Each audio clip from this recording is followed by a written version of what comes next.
镜头转来看国内行人交通安全设施条例修正案，要伫咧后个月上路。交通部嘛有预告伫咧道路交通安全规则的部分修正草案内底，要增加规定，汽机车伫咧行人优先区内底是袂当甲人骑喇叭，车速嘛得要限制伫咧20公里以下，那超速上当会当罚3万6。因为伫咧台北市其实是已经有几来个行人优先区。市府嘛表示，未来会按照法规过来推行行人优先区。行人穿越线头前，另外加一块一块黄色，因人注意，就是要提醒驾驶放慢速度，外入去巷仔内底了后，限速20公里，配合坡浪型的人行道，伫转角的所在行的面积变大，避免车越伤熊压到行人。这样应该感觉不错，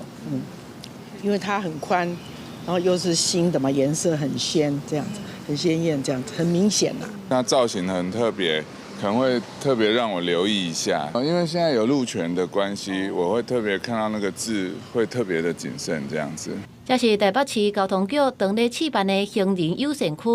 因为这个所在伫夜市附近，人甲车相克，巷仔又搁较矮，经过地方甲交通局真侪卡的座谈，催生出特殊的坡浪型的人行道。未来也可能进一步变作是行人优先区，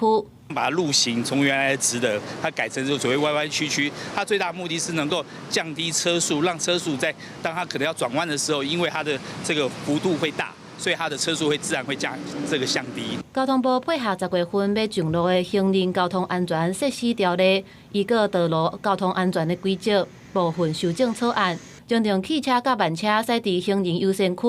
爱按照速限减速慢行，速限也爱伫20公里以下。若要让行人也会违法。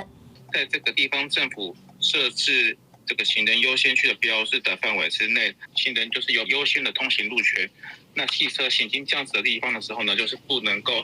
对行人任意的按鸣喇叭。交通部提醒讲，若车伫专区超速，一般超速上当罚2400块，严重的超速上当是罚36000块。记者综合报道。